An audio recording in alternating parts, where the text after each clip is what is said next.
McKinney Bates was used to being invisible, just another forgotten veteran in a town that had moved on without him. But when three neighborhood thugs decided his land was worth more than his life, they made one fatal mistake. They didn't look at the name on his mailbox. They thought he was a man with no one left to call. They were wrong. As McKinney stumbled onto the highway, his breath shredding in his chest, a low rumble began to shake the earth. It wasn't a storm. It was a debt being collected. And by the time the sun set, the men who had bullied McKinney wouldn't just be running for their lives. They'd be staring into the eyes of 100 ghosts from his past. The roar of 100 Harleys didn't just fill the air.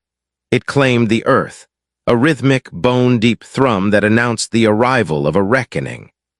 As the massive column of chrome and steel veered off the asphalt, the dust kicked up in a suffocating cloud, momentarily masking the scale of the force descending upon the small, weathered shack at the end of the dirt lane. McKinney Bates sat gripped by a mixture of terror and hope on the back of his brother's bike, his calloused hands white-knuckled against the leather of Silas's vest. Up ahead, through the haze of grit and exhaust, the scene at his home was exactly as he had feared. 3 trucks were idling in his front yard, their engines revving in a mocking echo of the approaching bikers. A group of younger men, emboldened by the perceived isolation of the forest, were in the middle of their daily sport, heaving heavy river stones through the few remaining glass panes of McKinney's porch. One rock shattered the wood of the front door just as Silas led the pack through the gate. The reaction was instantaneous. Silas didn't slow down to a crawl. He executed a precise, sweeping arc across the tall grass, his front tire carving a boundary line between the bullies and the house. Behind him, the iron line followed with the coordination of a single organism. They didn't just park. They performed a tactical maneuver, peeling off one by one to form a literal circle of protection. The bikers angled their machines inward, creating a tight, unbreakable ring of metal that surrounded both McKinney's shack and the trucks belonging to the agitators.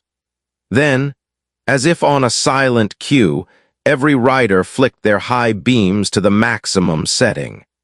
The afternoon shadows were obliterated by a blinding, artificial noon. The thugs, caught mid-throw, dropped their stones and shielded their eyes, their faces contorted in sudden, panicked confusion as 100 piercing white lights pinned them like insects to a board. The silence that followed was more terrifying than the thunder of the engines had been. One by one, the riders killed their ignitions, but nobody moved. They didn't dismount. They didn't shout threats or brandish weapons. They simply sat on their idling machines, a wall of black leather and silver beards, staring through the glare with a focused, predatory stillness. Silas remained at the head of the formation, his large hands resting casually on his handlebars, his eyes fixed on the leader of the bullies, a man who had been laughing only seconds before but was now visibly trembling. The air grew heavy with the smell of hot oil and the unspoken promise of violence if a single hand was raised. McKinney watched from behind his brother, his own heart finally slowing its frantic pace. For weeks, he had been the prey, small and breakable in the face of their cruelty. Now, the power dynamic had shifted so violently that the very air seemed to vibrate with the tension. The thugs looked at the circle of bikers, then at their own trucks, which were now boxed in by $1 million worth of heavy American iron. They realized with a dawning horror that their bravery had relied entirely on McKinney being alone. In the face of 100 brothers, they were nothing more than boys playing with fire. The standoff lasted for what felt like an eternity, though only minutes passed. Not a single biker uttered a word, yet the message was written in the iron-jawed resolve of every man in the circle. This ground is holy. This man is ours. The leader of the thugs, unable to endure the suffocating weight of the silence and the blinding glare of the headlights any longer, scrambled back into his truck. His companions followed suit, stumbling over their own feet in their haste to escape the gaze of the iron line. They didn't even try to argue or reclaim their pride. They simply gunned their engines, backed their trucks up through the only small gap the bikers allowed, and tore away down the lane, kicking up gravel in a desperate, cowardly retreat. McKinney stood in the sudden quiet of his front yard, the dust settling on his tattered sleeves, and for the first time in years he felt the heavy weight of fear lift from his shoulders, replaced by the solid, unyielding presence of the family he thought he had lost. Forever. As the dust from the retreating trucks settled into the gravel, the aggressive roar of the engines died down to a low, contented purr. The silence that followed wasn't the hollow, fearful, quiet McKinney had lived with for months. It was a heavy, expectant calm. Without a word of command, the iron line began to dismount. The kickstands clicked against the dirt like a synchronized march, and suddenly the wall of leather transformed into a workforce of focused energy.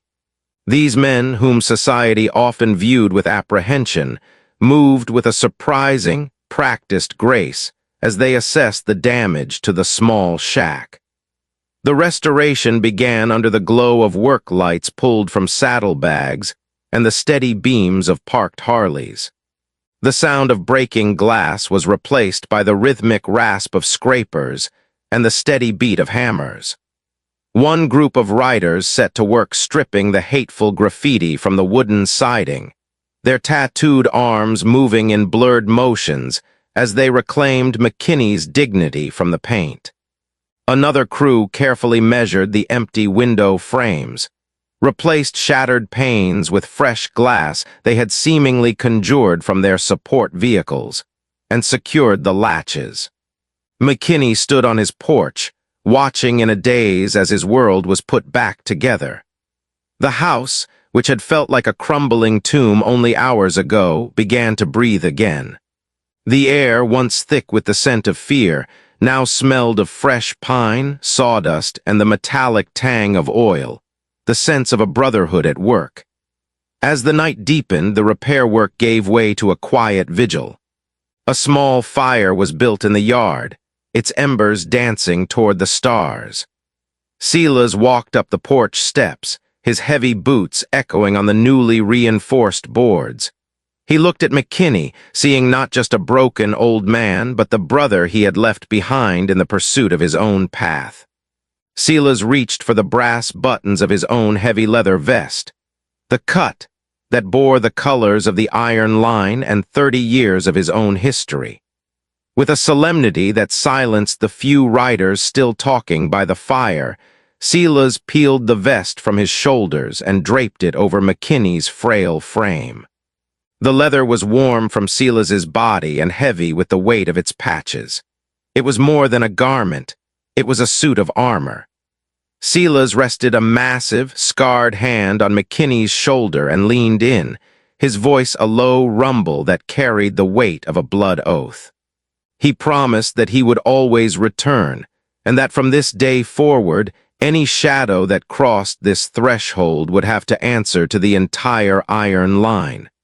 The transformation was complete. Silas was no longer the estranged sibling lost to the road, but a protector who had finally found his way home.